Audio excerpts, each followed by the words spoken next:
Assalamualaikum warahmatullahi wabarakatuh. Bismillah walhamdulillah. Salatu wassalamu ala rasulillah wa ala alihi wa sahbihi wa mawala. Amma ba'du. Para ulama yang saya muliakan, para pejabat baik sipil maupun ABRI yang saya hormati, adik-adik remaja, para pemuda yang saya cintai. Alhamdulillah malam ini kita dapat bertemu dan berkumpul mengikuti pagelaran Nada dan Dakwah. Nada dan Dakwah adalah satu paket yang dikemas untuk mengantisipasi kecenderungan remaja kepada musik. Nada dan dakwah adalah dakwah yang dikemas dalam bentuk-bentuk nada atau nada yang memantulkan suara-suara dakwah. Kali ini pagelaran dilaksanakan oleh DPD PAMI Jawa Timur dan masih dalam rangka memasuki tahun baru Muharram 1416 Hijriah sekaligus menyongsong 50 tahun Indonesia merdeka. Terlihat tadi Soneta menggunakan kostum merah putih.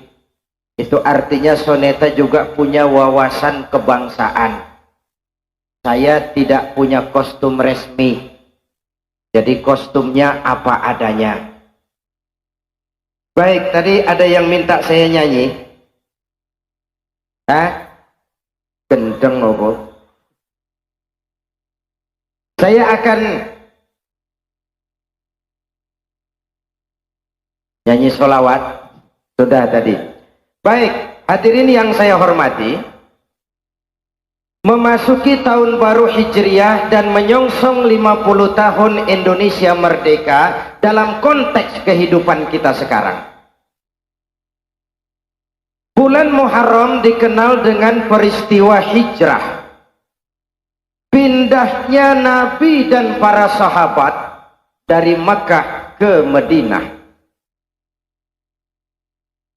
Kok mau-maunya Nabi dan sahabat itu hijrah ke Madinah, meninggalkan kampung halaman, meninggalkan keluarga yang berbeda akidah, harta yang dibawa hanya sekadar yang mungkin dibawa.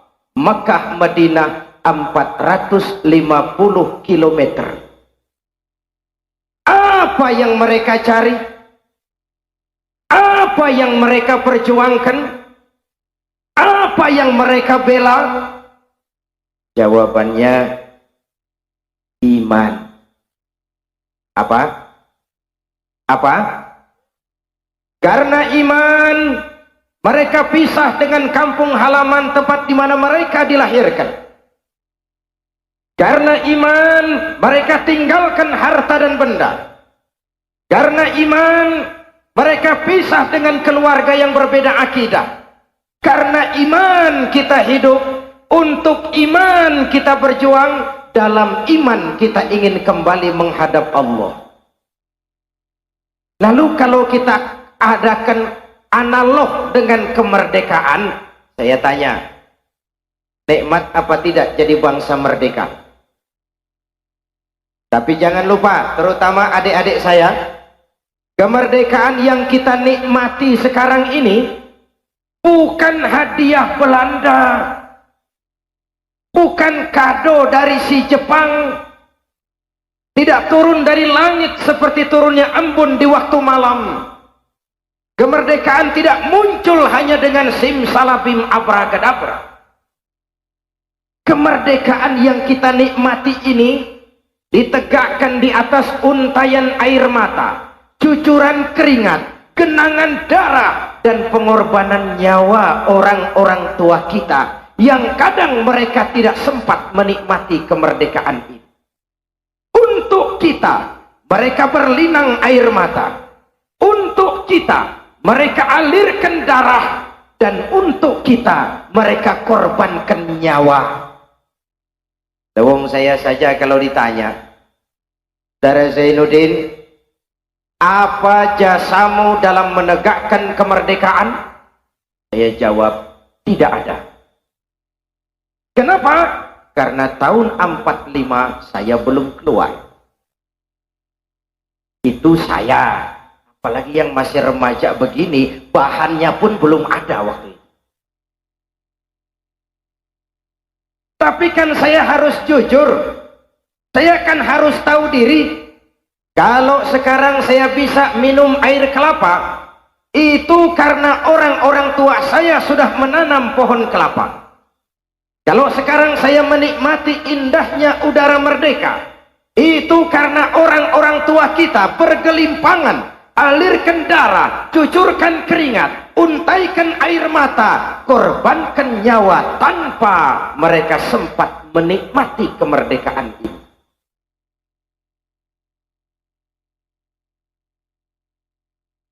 Terus saya boleh tanya lagi dong? Boleh?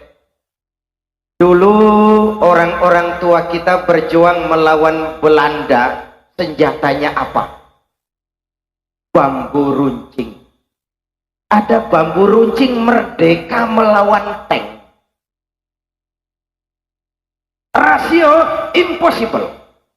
Tidak mungkin. Entoh nyatanya kita merdeka.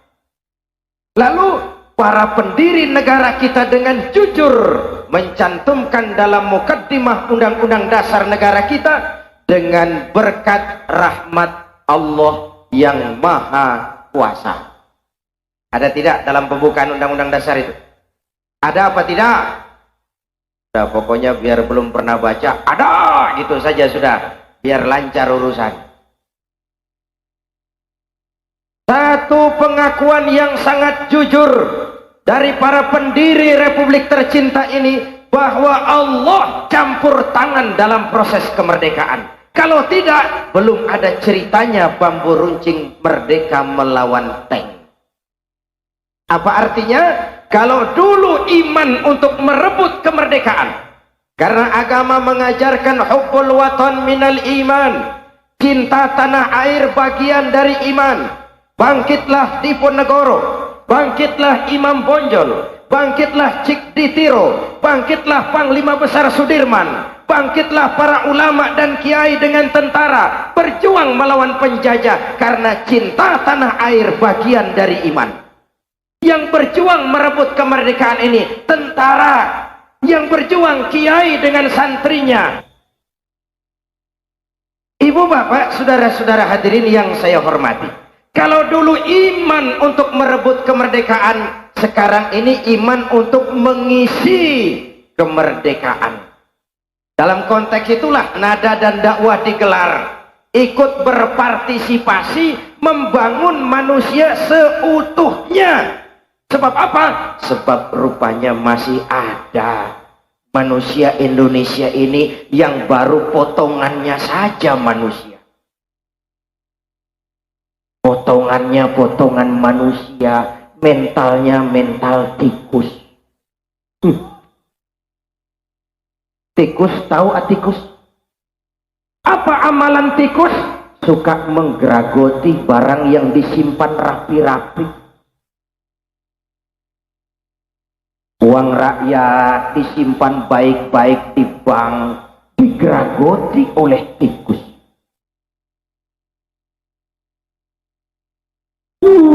Tikus sekarang namanya bagus-bagus.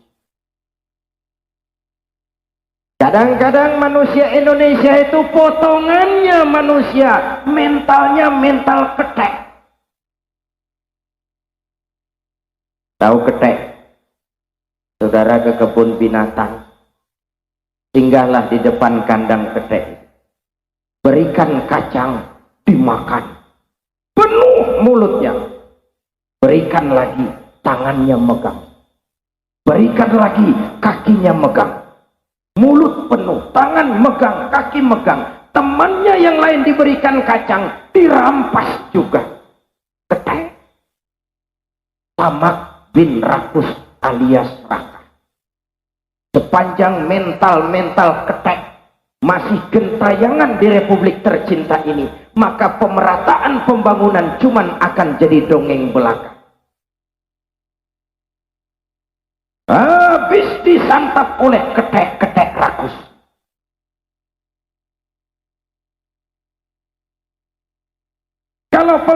Kalau iman untuk mewarnai pembangunan, maka pesan pertama saya malam ini, jagalah iman baik-baik. Ini Malang, Bung. Di Malang, saya kasih tahu. Ya, ini rahasia soalnya. Di Malang sekarang ini, saya kasih tahu.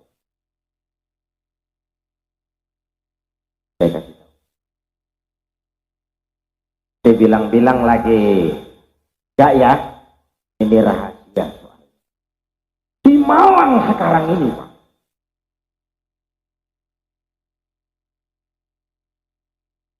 Sudah tahu belum? Kasih tahu. Di Malang sekarang ini, rampok-rampok iman, maling-maling akidah, gentayangan. Biar zaman berubah, tapi akidah jangan goyah. Sekali la ilaha illallah sampai mati, la ilaha. Sanggup? 11 orang. Sanggup? 21. Sanggup? Nah, kalau sanggup harus konsekuen. Nun sewu mas, kita kalau mengucap syahadat lancar. Kalau tahlil hebat.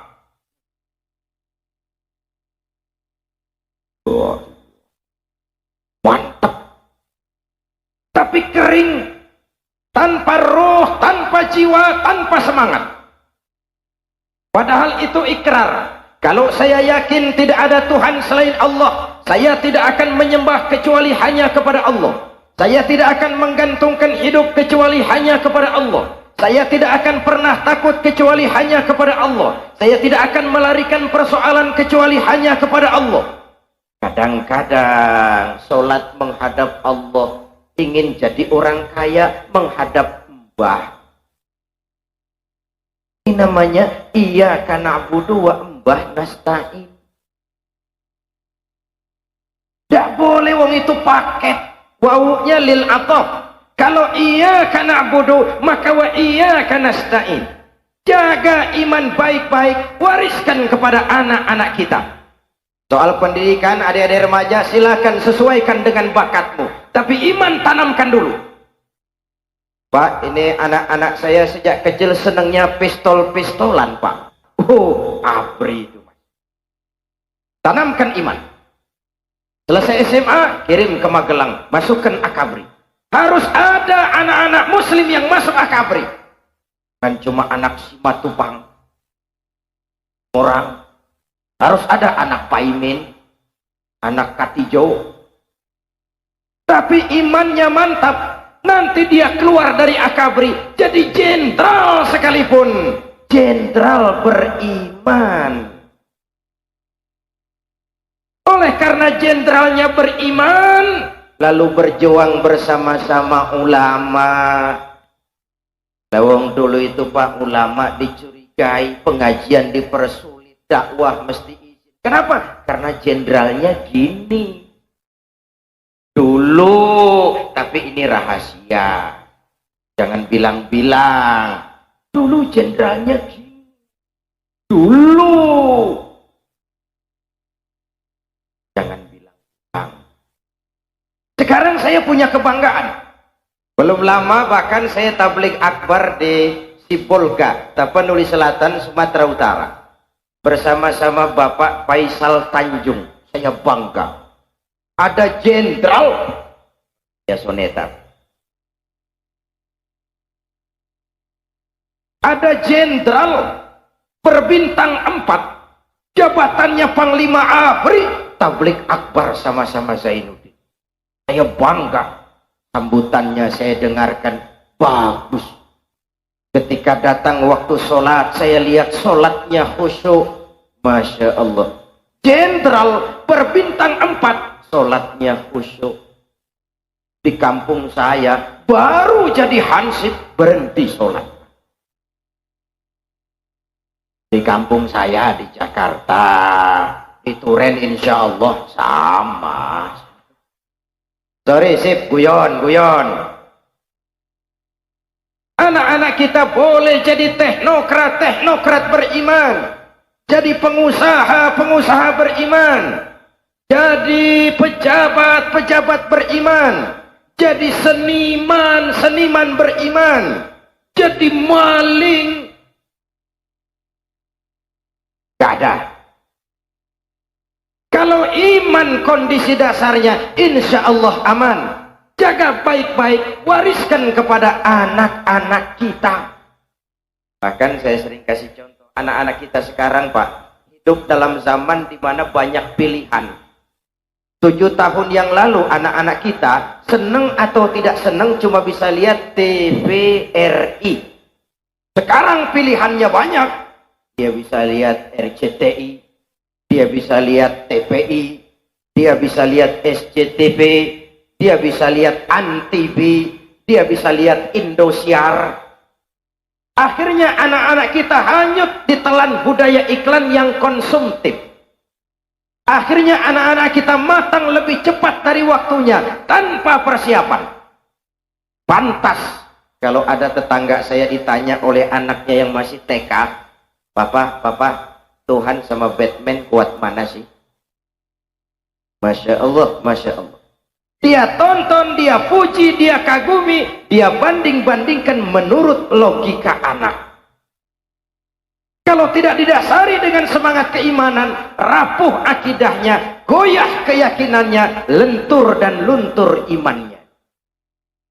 Pesan pertama, hijrah adalah peristiwa penjagaan iman. Memasuki tahun baru Hijriah, menyongsong 50 tahun Indonesia merdeka, harus dengan semangat meningkatkan keimanan. 1. Nusantara FM. Bentar lagi ya. Biar Bung Haji Roma dan Soneta Group istirahat dulu sebentar. Nyanyi. Gak ada yang ngendangi, ini sudah turun semua. Yang kedua, hijrah adalah peristiwa ukhuwah. Coba lihat.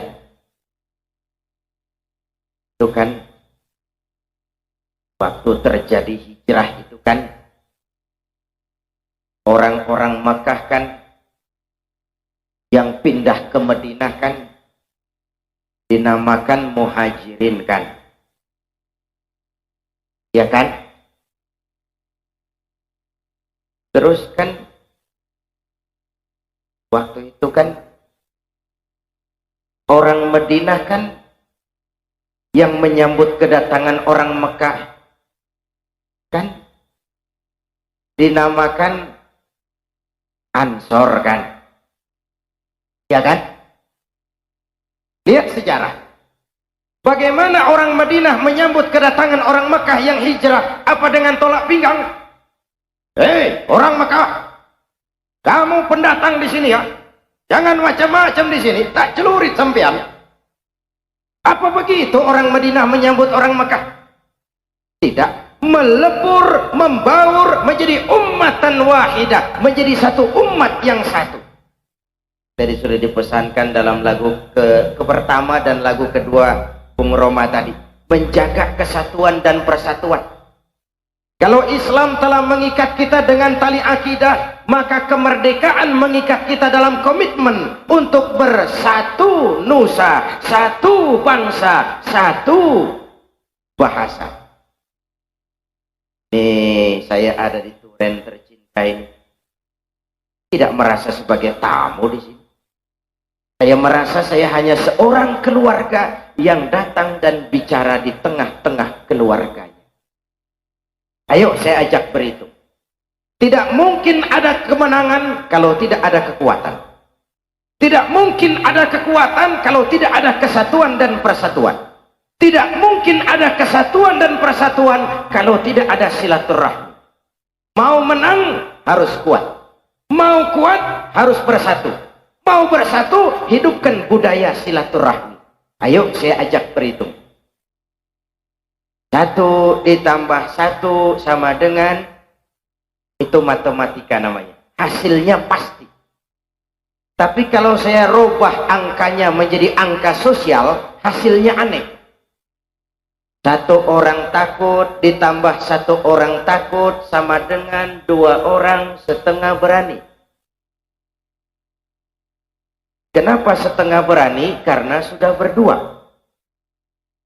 Kalau ditambah 1 orang takut lagi, hasilnya 3 orang berani. Makin banyak orang takut berkumpul menjadi 1, makin berani hasilnya. Kita yang lemah, kita yang tidak berdaya, kita yang mustad'afin, kita yang miskin, jikalau kompak bersatu, orang tidak akan perlakukan kita sembarangan. Tapi itu pesan kedua malam ini, tetaplah luruskan shaf. Rapatkan barisan, jaga semangat kesatuan dan persatuan, tingkatkan rasa kebersamaan. Saya adalah saudara dan saudara adalah saya. Menghina saudara sama dengan menghina saya. Menyakiti saudara sama dengan menyakiti saya. Saya mau cerita, boleh? Mau dengar? Mau dengar? Sebelum zaman Michael Jackson,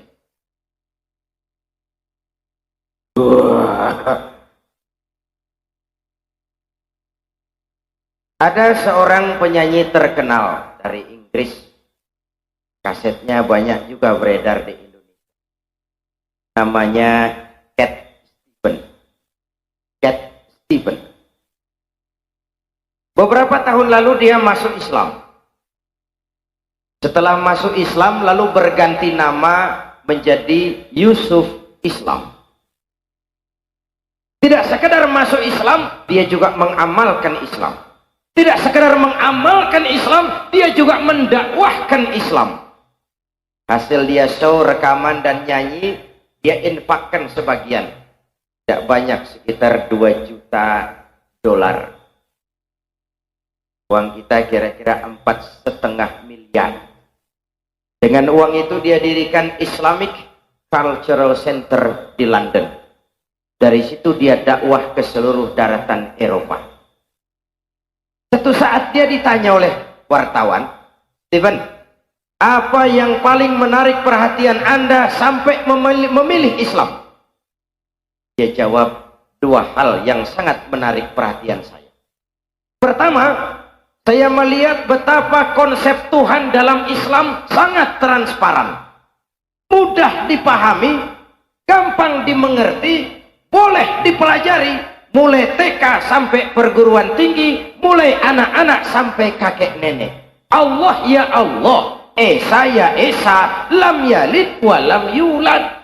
Bukan separuh Tuhan separuh manusia, bukan Tuhan yang menjelma jadi manusia, bukan Tuhan yang dikorbankan untuk kepentingan manusia. Bagaimana Tuhan bisa patungan begitu?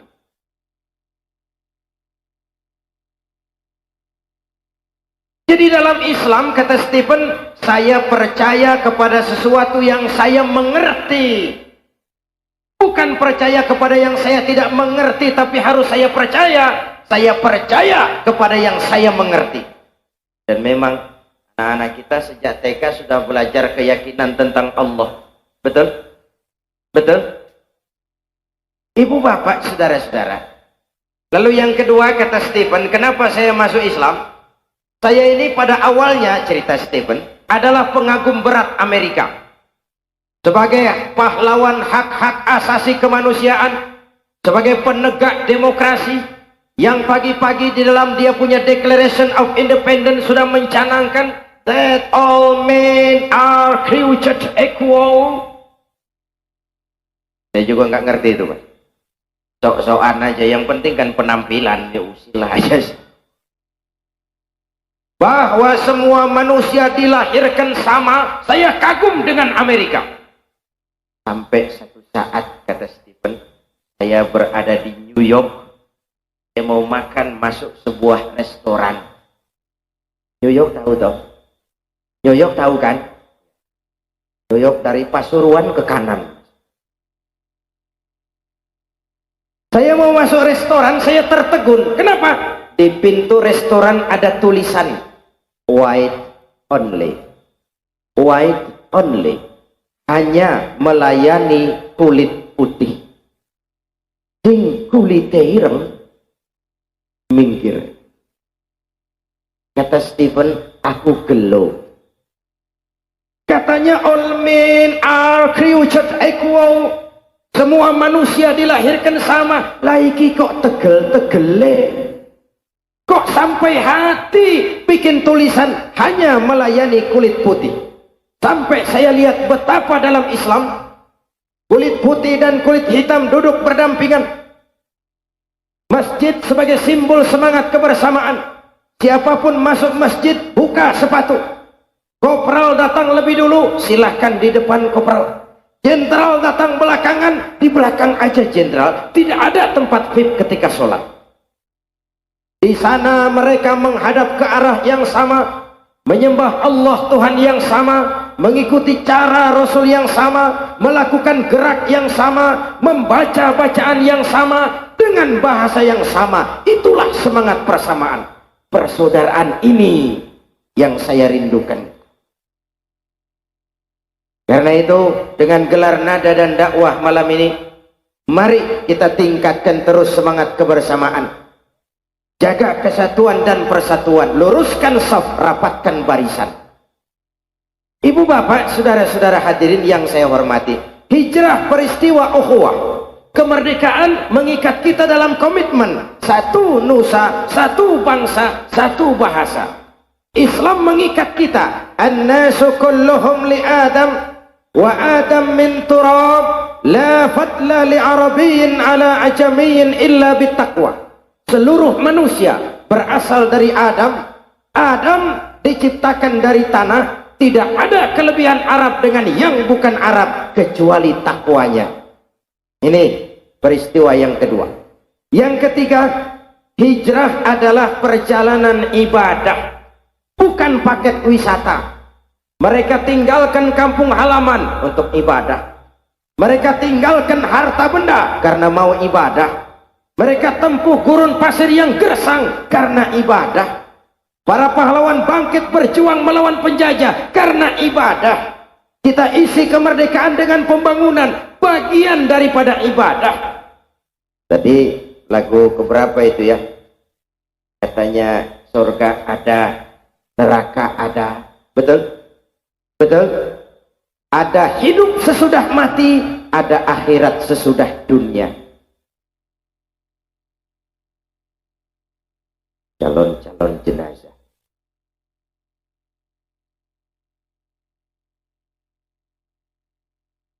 Calon lurah belum tentu jadi lurah. Calon bupati saingan banyak mas. Calon jenazah. Wa tilkal ayyamu nudawiluha bainan nas. Hari itu kami putar di antara manusia. Orang kaya mana yang tidak mati? Pejabat mana yang tidak berhenti? Orang terkenal mana yang hidup terus? Hidup sekadar menunggu giliran. Kadang-kadang kita merasa kita ini kaya. Memangnya punya apaan sih? Oi apa oi? Oi. Tenang-tenang saja lah kau ah. Duduk. Ya, sebentar lagi. Enggak kelihatan ya? Kadang-kadang kita merasa kita pintar. Memangnya kita tahu apaan sih? Kadang-kadang kita merasa kita berkuasa. Memangnya berapa hari sih? And last but not least, apa yang tidak selesai? Ya agak sulit duduk karena ya yang agak di depan silakan duduk, yang belakang terhalang kayaknya tuh.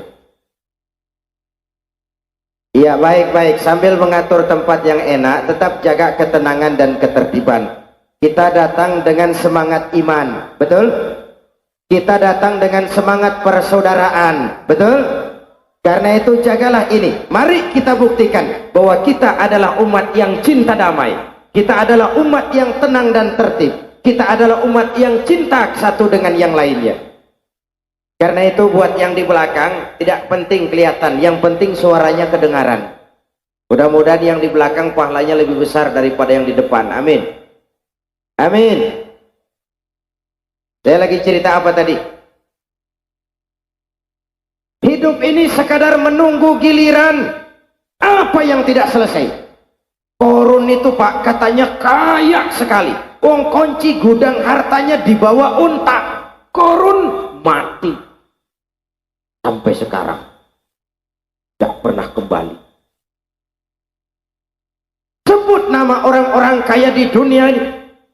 Paul Getty, Raja Minyak Amerika, modar.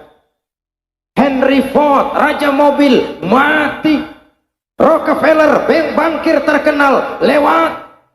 Aristotle Onassis, Raja tanker Yunani, mati. Fir'aun katanya gagah mau jadi Tuhan, mati. Hitler mau menguasai dunia, malah bunuh diri.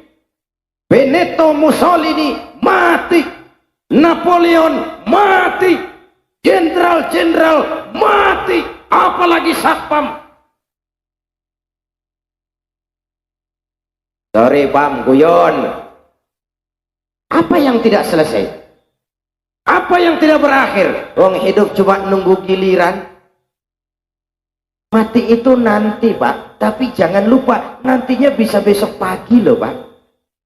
Nantinya bisa besok sore. Nantinya bisa minggu depan. Nantinya bisa bulan depan. Nantinya bisa tahun depan. Kalau saja tidak ada hidup sesudah mati. Kalau saja tidak ada akhirat sesudah dunia, kalau saja tidak ada surga dan neraka, persilahkan hiduplah saenae, saenae, nek perlu saenae udelmu dewe. Sayang, ada hidup sesudah mati, ada akhirat sesudah dunia. Ini harus jadi rem.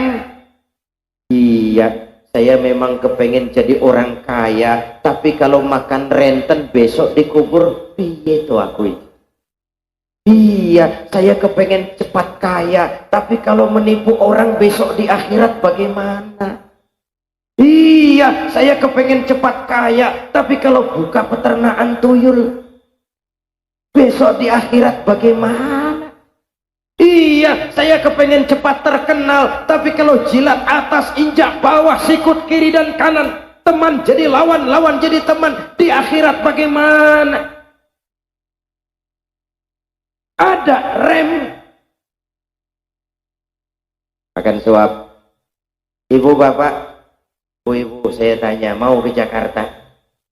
Semua mau ke Jakarta? Naik mobil mau? Mau. Gratis tidak bayar, mau? Mau. Tidak pakai rem, mau? Bablas Pak, bunuh diri. Manusia kalau sudah lepas dari kontrol keyakinan akhirat, brutal. Tidak ngerti halal haram, tidak tahu hak dan batil, tidak ngerti mana yang pantas, mana yang tercela. Segala cara halal, dan itu caranya PKI. Karena itu saya bersyukur saudara-saudara muslim saya di Turen ini ibadahnya rajin. Alhamdulillah. Pemuda-pemudi di Turen sholatnya tekun.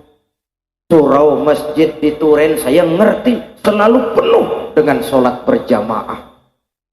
Terutama subuh. Saya tahu lah wong saya subuh sering lewat sini. Kalau sudah subuh di Turen, Masya Allah, masjid penuh. sampai keluar. Tidak ada yang masuk itu. Keluar.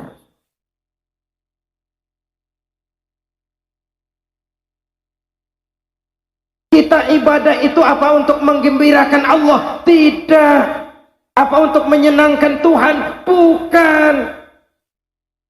Jangankan sak Duren, jangankan sak Malang, jangankan sak Jawa Timur, sak Indonesia tidak ada yang ruku dan sujud. Allah tidak akan turun dari jabatan Tuhan. Salat itu bukan perlunya Allah. Allah tidak perlu disolati, Allah tidak perlu dipuasai, Allah tidak perlu dihajihi. Allah mutlak. Ibadah yang kita kerjakan manfaatnya akan kembali kepada diri kita. Oleh karena itu, waktu hidup ini berjalan dengan singkat. Manfaatkan baik-baik, tingkatkan ibadah, baik yang langsung dengan Allah maupun yang tersalur melalui kehidupan sosial kemasyarakatan. Kita pun datang kemari dalam kerangka ibadah itu. Betul? Betul? Karena itu saya percaya kalau nanti acara sudah selesai, kita mengikuti soneta pada season yang kedua nanti, lalu acara selesai, saya yakin kita semua akan meninggalkan stadion ini dengan tetap menjaga ketenangan, ketertiban, dan jangan sampai terjadi hal-hal yang tidak kita inginkan. Ibu bapak, saudara-saudara hadirin, kalau hijrah adalah perjalanan ibadah, kalau perjuangan merebut kemerdekaan juga bagian daripada ibadah, maka kita harus meningkatkan nilai-nilai ibadah itu. Ada surga, ada neraka, ada hidup sesudah mati, ada akhirat sesudah dunia. Betul?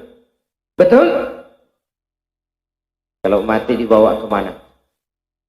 Kuburan itu rumah masa depan.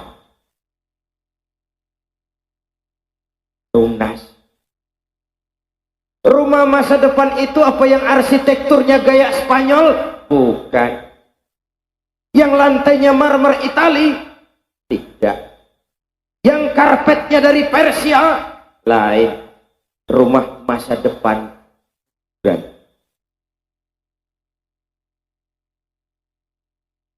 Kita pindah dari dunia ke rumah masa depan yang bernama kubur itu, kita diperlakukan dengan penuh penghormatan. Hari itu walaupun sudah besar, tidak usah mandi. Sholat berhenti. Ketika berangkat akan jalan sendiri, jangan. Malah yang ngantar bubar. Ini saja naik kendaraan yang paling angker. Namanya keranda jenazah. Duso. Itu kendaraan paling angker. Siapa naik pasti mati. Belum pernah gagal. Billah wa ala millati Rasulillah. Kemana om? Pindah mas. Kok pindah? Kontrak habis. Selesailah dunia. Berangkatlah yang berangkat dan tinggallah yang tinggal. Kalau gajah mati, masih tinggalkan gading. Kalau harimau mati, masih tinggalkan belang. Kita ingin jasad boleh hancur terkubur tanah, tapi nama akan dikenang 1000 tahun yang akan datang. Kebaikan yang kita tinggalkan sekarang ini.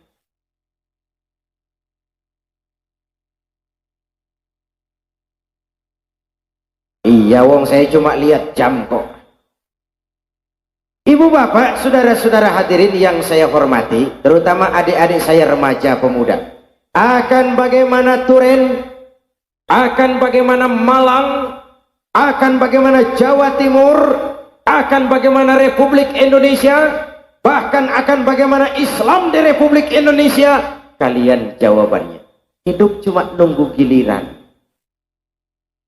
Islam tidak mungkin hilang dari dunia. Tapi Allah tidak pernah jamin Islam akan abadi di Malang. Islam tidak mungkin hilang dari dunia. Tapi Quran tidak menjamin Islam akan abadi di Jawa Timur. Kalau kita tidak menjaganya, memeliharanya, berjuang dan berkorban untuknya, dan mewariskannya kepada anak-anak kita.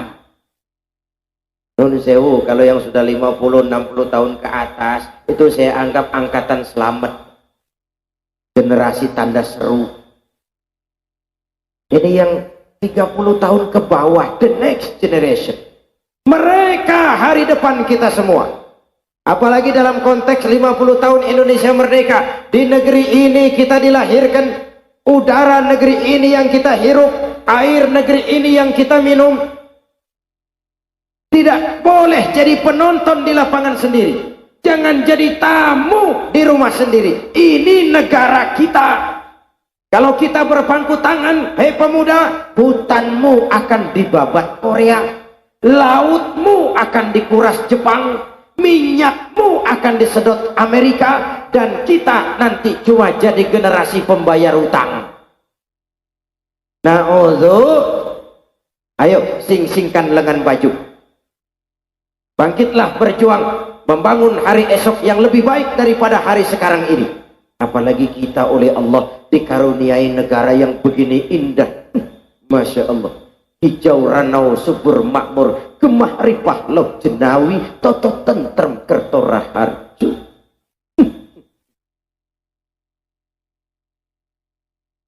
Sampai teman saya orang Arab pernah bilang kepada saya, indah Indonesia guys, Indonesia bagus, Indonesia bagus. Saya bilang, bagus apanya Om Arab? Indonesia negeri Tuhan subur sekali, tongkat ditanam jadi pohon, ya singkong. Demikian subur Indonesia, tongkat ditanam jadi pohon. Kami Arab, dia bilang, pohon ditanam malah jadi tongkat, gersang. Alam yang subur ini, negeri yang makmur ini, kalau kita salah mengolahnya, jelas merusak lingkungan hidup. Tapi kalau kita tidak pandai mengolahnya, orang lain yang akan mengambil manfaatnya. Betul? Sementara orang-orang tua kita yang bergelimpangan jadi korban. Malahan Bung Tomo, pelaku sejarah, tokoh 10 November, dengan bahasa yang lebih vulgar, saya ingat dalam satu pidatonya beliau pernah bilang, kalau saja tidak ada kalimat takbir, kalau saja tidak ada kalimat takbir, saya tidak tahu, kata Bung Tomo, dengan apa saya harus menggerakkan putra-putra bangsa terbaik untuk bangkit berjuang melawan penjajah kalau tidak ada kalimat takbir. Itu bahasa Bung Tomo, kalau ditafsirkan langsung, kalau tidak ada Islam. Karena takbir itu mewakili aspirasi Islam. Kalau sudah dikomandokan dengan takbir, saya yakin yang tidak sholat pun mesti maju. Kesempatan untuk mendapat tiket jihad. Ayo kita song-song hari esok yang lebih baik daripada hari sekarang ini. Jaga iman baik-baik, wariskan kepada anak-anak kita. Rapatkan soft, luruskan barisan. Tantangan yang kita hadapi lebih berat dari yang sudah kita lalui. Apalagi saya katakan tadi, di Malang ini Pak, rampok-rampok iman gentayangan. Betul? Betul? Saya selalu berulang-ulang kalau masuk kabupaten mengingatkan, saya tidak keberatan orang lain menyebarkan agama. Silakan. Ini negara Pancasila. Semua agama yang diakui pemerintah boleh tumbuh dan berkembang dengan subur. Asal mari saling menghormati, mari saling menghargai. Silakan menyebarkan agama, tapi jangan coba-coba menyebarkan agama kepada orang-orang yang sudah beragama. Itu konsep dasarnya. Hei Hindu, berkembanglah engkau. Hei Buddha, berkembanglah engkau. Hei Kristen, silahkan engkau berkembang. Tapi mari di atas prinsip saling menghormati. Saudara-saudaraku umat Islam, tidak boleh membangun masjid di tengah lingkungan orang Kristen. Islamnya cuma 3 orang, lainnya Kristen semua, bangun masjid. Wajar kalau diprotes. Itu merusak kerukunan. Jelas? Jelas? Pun sebaliknya, Tuan Pastor, Romo Pendeta, ibu-ibu suster, pihak Dewan Gereja Indonesia, tolong tuan-tuan berhenti membangun gereja di tengah lingkungan umat Islam. Itu merusak kerukunan. Jelas? Jelas? Oh, saya ngerti ini memang dipola, ini memang diproyek. Karena itu saya ingatkan, saudara-saudara saya muslimin, tidak usah ragu-ragu. Negara kita negara hukum, betul? Jangan main hakim sendiri. Kalau di daerah saudara tidak ada Kristennya, atau kalau ada cuma 2-3 orang saja, lalu dibangun gereja, saudara tidak usah ragu-ragu, lapor ke wasit. Siapa wasitnya? Pemerintah. Lurah, Pak Camat, Pak Bupati, Pak Dan Ramil, Pak Kapolsek, Pak Dandim, Pak Kapolres, Pak Wasit, Pak Wasit, Pak Mas, lapor Pak. Apa? Offset. Tahu offset? Lewat garis. Tidak ada muslimnya kok bangun masjid, untuk apa? Tidak ada Hindunya kok bangun candi, untuk apa? Tidak ada Budanya kok bangun wihara, untuk apa? Tidak ada Kristennya kau bangun gereja, untuk apa? Offset. Wasit harus cepat dan tegas. Brit. Kenapa Pak Wasit? Offset Mas, tidak bisa. Tidak ada Muslim di sini, kenapa bangun masjid? Tidak ada Kristen di sini, kenapa bangun gereja? Offset. Lalu tendangan bebas. Mana-mana juga offset, tendangan bebas, Pak. Betul?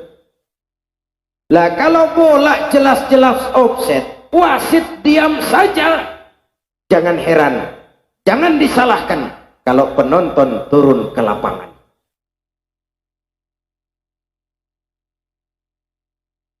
Kalau penonton sudah turun ke lapangan, insya Allah pertandingan kacau. Betul? Supaya pertandingan tidak kacau, penonton jangan turun ke lapangan. Supaya penonton tidak turun ke lapangan, wasit harus tegas. Supaya wasit bisa tegas, jangan mau kalau disuap. Jelas? Jelas?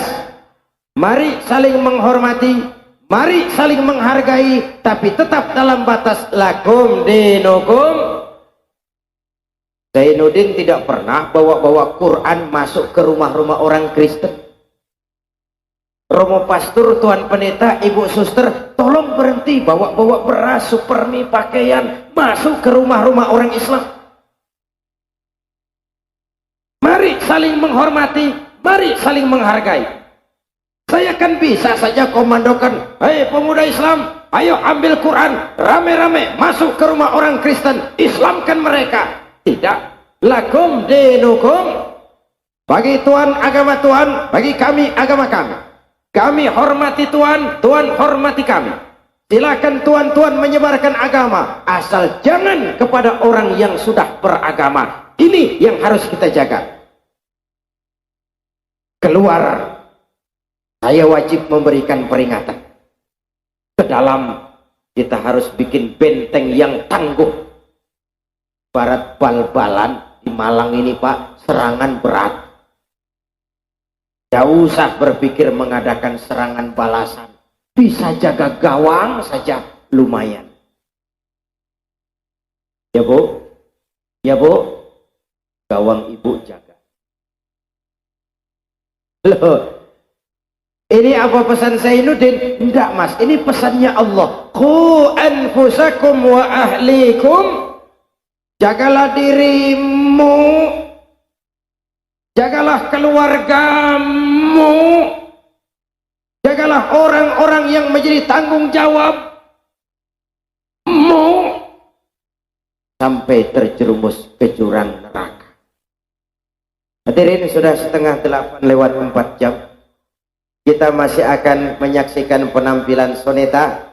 Sekali lagi, mari kita nikmati dengan penuh rasa iman. Dan kalaupun nanti acara selesai, meninggalkan stadion ini, tetap jaga ketenangan, ketertiban. Jangan sampai terjadi hal-hal yang tidak kita inginkan. Yang membawa rombongan, hati-hati jangan sampai ada rombongannya yang ketinggalan. Terima kasih kepada PAMI DPD Jawa Timur. Terima kasih kepada seluruh anggota Muspida, para petugas keamanan, dan seluruh hadirin yang dengan tenang tertib mengikuti acara ini sampai selesainya nanti.